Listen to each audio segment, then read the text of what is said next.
आइए जानते हैं आज की कुछ अंतर्राष्ट्रीय खबरों को। पहले एक नजर आज की हेडलाइंस पर। मोदी के दो बड़े ऐलान। पहला, 18 साल से बड़ों को अब केंद्र देगा मुफ्त वैक्सीन। दूसरा, 80 करोड़ गरीबों को दिवाली तक मुफ्त अनाज।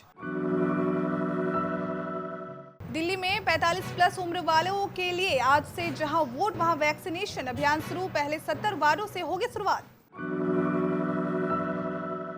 कोरोना के कारण अनाथ हुए बच्चों को मिलने वाली मदद को लेकर ऐसे में सुनवाई। केंद्र ने पेश की एक्शन टेकन रिपोर्ट।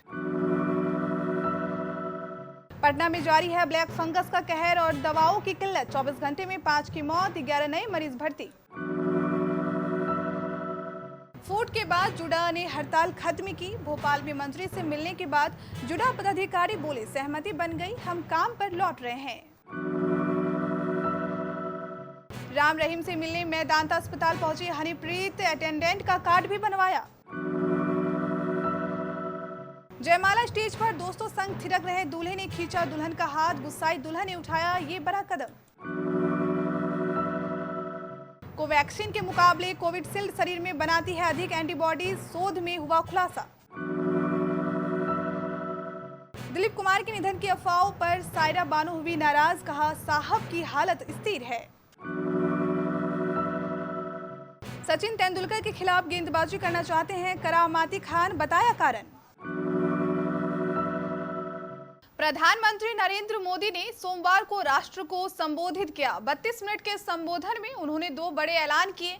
पहला कि सभी राज्यों को अब केंद्र की ओर से मुफ्त वैक्सीन दी जाएगी, राज्यों को अब इसके लिए कुछ खर्च नहीं करना पड़ेगा। दूसरा कि देश के 80 करोड़ गरीब लोगों को नवंबर यानी दिवाली तक मुफ्त राशन दिया जाएगा। मोदी ने कहा कि कोरोना की दूसरी वेव और इससे हमारी लड़ाई जारी है। दुनिया के अनेक देशों की तरह भारत भी इस लड़ाई के दौरान बड़ी पीड़ा से गुजरा है। हम में से कई लोगों ने अपने परिजनों और परिचितों को खोया है। ऐसे सभी परिवारों के साथ मेरी पूरी संवेदनाएं हैं। बीते 100 साल में आई ये सबसे बड़ी महामारी है, त्रासदी है। इस तरह की महामारी आधुनिक विश्व ने न देखी है और न ही अनुभव की थी।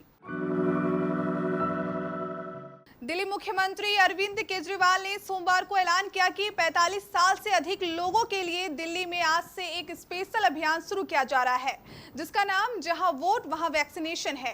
अगर वैक्सीन की कमी नहीं हुई तो इस अभियान के तहत दिल्ली में 4 हफ्तों में 45 साल से अधिक उम्र के सभी लोगों को वैक्सीन लगा दी जाएगी। केजरीवाल ने कहा कि टीकाकरण केंद्रों पर ज्यादा लोग नहीं आ रहे हैं।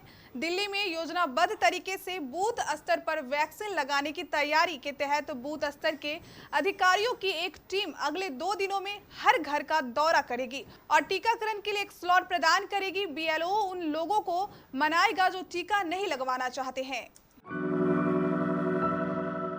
कोरोना महामारी के दौरान अनाथ हुए बच्चों को दी जा रही मदद पर सुप्रीम कोर्ट में सोमवार को सुनवाई हुई।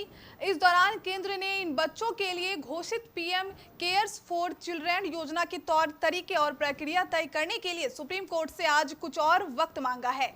सरकार ने कहा कि इस बारे में सभी स्टेक होल्डर के साथ विचार विमर्श चल रहा है। अतिरिक्त सॉलिसिटर जनरल और सुप्रीम कोर्ट के वरिष्ठ वकील ऐश्वर्या भाटी ने कोर्ट में केंद्र का प्रश्न रखते हुए कहा, मृत्यु दर का मामला अभी भी केंद्र द्वारा देखा जा रहा है। उन्होंने ये भी कहा कि कोविड-19 महामारी के दौरान अनाथ बच्चों पर खर्च किए जा रहे पैसे और उनके लिए पीएम केयर्स फंड का उपयोग कैसे किया जाए, इस पर यूओआई द्वारा सक्रिय रूप से विचार किया जा रहा है।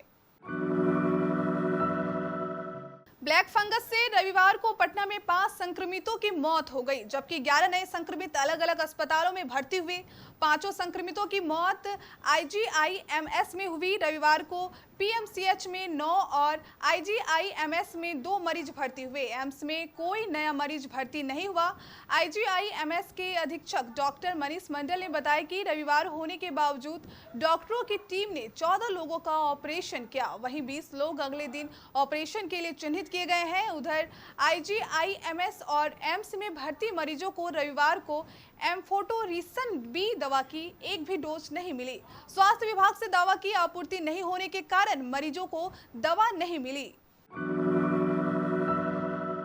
जूनियर डॉक्टर में फूट पड़ने के बाद मध्य प्रदेश में जुड़ा पदाधिकारियों ने हड़ताल वापस ले ली है। सबसे पहले ग्वालियर और रीवा में जूनियर डॉक्टरों ने अपनी हड़ताल वापस ली थी।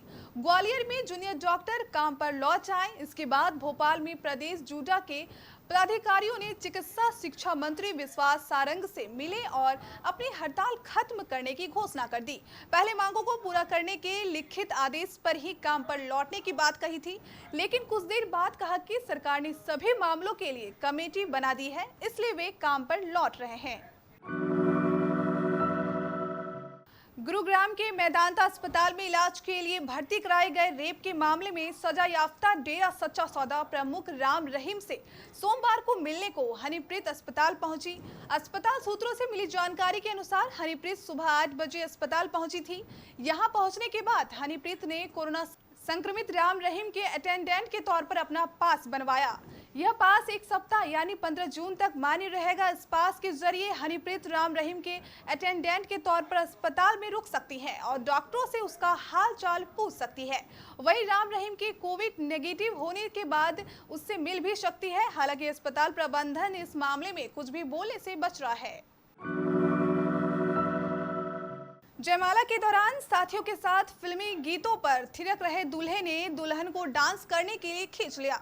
इससे भड़की दुल्हन ने शादी से इनकार कर दिया। इसे लेकर हंगामा होने लगा। बाद में दूल्हा समेत बारातियों को दुल्हन पक्ष के लोगों ने बंधक बना लिया।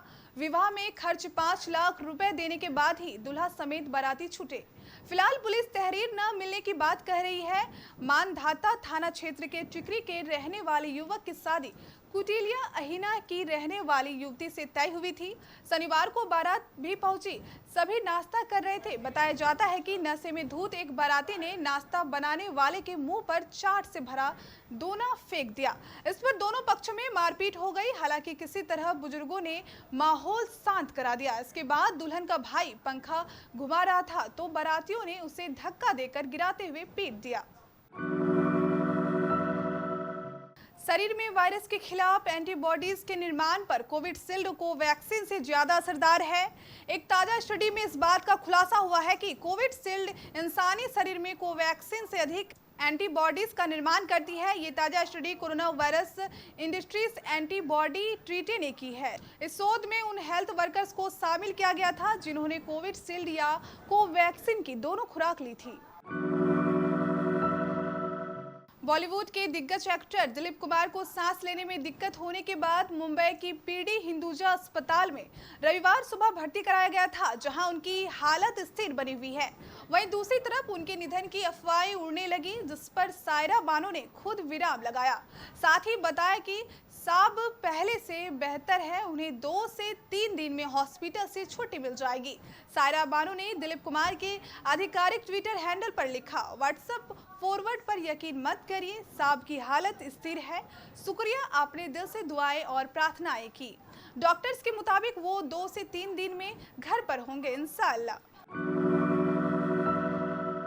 पूर्व भारतीय बल्लेबाज और क्रिकेट के भगवान कहे जाने वाले सचिन तेंदुलकर वर्तमान पीढ़ी के कई क्रिकेटरों के लिए प्रेरणा स्रोत रहे हैं।